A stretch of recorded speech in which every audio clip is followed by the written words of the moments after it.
దాన్ని యువతరం నెగిటివ్ క్వాలిటీగా భావించకండి, అది పాజిటివ్ క్వాలిటీ.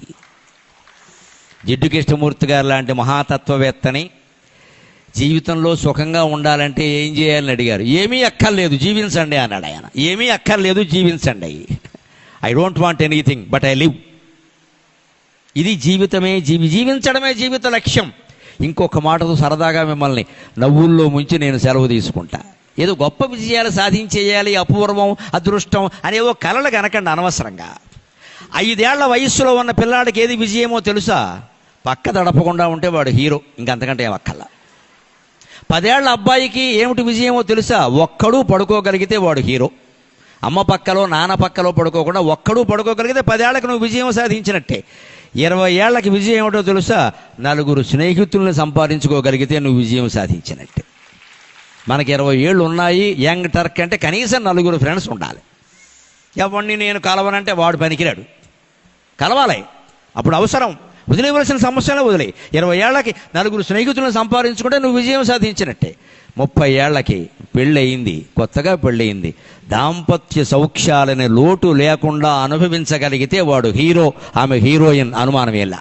భారతీయ ధర్మశాస్త్రం అంగీకరించింది. కామవాంఛను ఎప్పుడు చెడ్డగా హిందూ ఫిలాసఫీ చెప్పలేదు, దానికి పరిమితి చెప్పారు. నీ భార్యతో మాత్రమే, నీ భర్తతో మాత్రమే ఆ సౌఖ్యం అనుభవిస్తే దాన్ని యజ్ఞం అన్నారమ్మా. హిందూ ధర్మం అంత గొప్ప, దాన్ని యజ్ఞం అన్నారు. కామవాంఛలో హిందూ మతంలో కామవాంఛను నిందించకపోగా చతుర్విధ పురుషార్థాల్లో ఒకటి ధర్మం, అర్థం, కామం, మోక్షం. దాన్ని పురుషార్థాల్లో ఒకటి కింద పెట్టారు. ఎందుకంటే మనిషికి అనివార్యమైంది కామవాంఛ.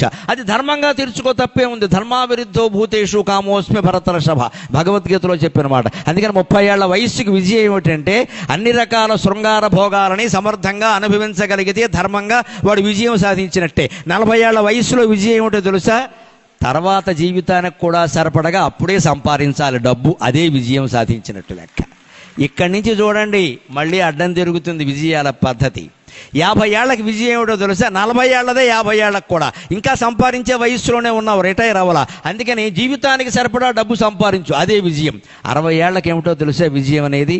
30 ఏళ్ళు అనుభవించిన భోగాలన్నీ ఇప్పుడు అనుభవించలేకపోయినా కాస్త వాటి గురించి సరసంగా మాట్లాడుకునే రసజ్ఞతైనా ఉండాలి. 60 ఏళ్లకి విజయం అంటే అదే. అన్నీ ఉడికిపోయిన తోటకూర కాళ్ళ ఉండాల్సిన అవసరం ఏం లేదు.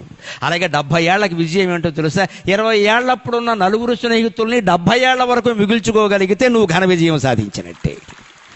20 ఏళ్లప్పుడు ఎప్పుడో కాలేజీలో నీకు పరిచయమైన 4 స్నేహితులు 70 ఏళ్ల వరకు నీతో ఉన్నారు అంటే నువ్వు గొప్ప హీరో, అనుమానమేం లేదు. ఇంకా వాళ్ళతో ఎంత మంచిగా ఉంటే ఉంటారండి, స్నేహం తెగిపోలేదు. 20 ఏళ్ళది 50 ఏళ్లకి విజయం. ఈ 4 70 ఏళ్ల వరకు మిగుల్చుకోగలగాలి. 80 ఏళ్లకి విజయం ఏమిటో తెలుసా? మళ్ళీ ఒంటరిగా పడుకోగలిగితే విజయం సాధించినట్టే. 85 ఏళ్లకి విజయం ఏమిటో తెలుసా? మళ్ళీ పక్క తడపకుండా ఉంటే విజయం సాధించినట్టే. 85 ఏళ్ల తర్వాత విజయం ఏమిటో తెలుసా? జీవించి ఉండడమే విజయం, ఇంకా వేరే విజయం ఏది అక్కర్లేదు. ఏ వయస్సుగా విజయం ఉంది. అందుకని మన ప్రసంగానికి మనం పెట్టుకుంటున్న పేరు జీవించడమే జీవిత లక్ష్యం. Living is the aim of life, living is the objective of life. జీవించడమే, ఆనందంగా జీవిస్తాం, ఎవరిని మనం మోసం చెయ్యం, కానీ మనం మోసపోకుండా చూసుకుంటాం.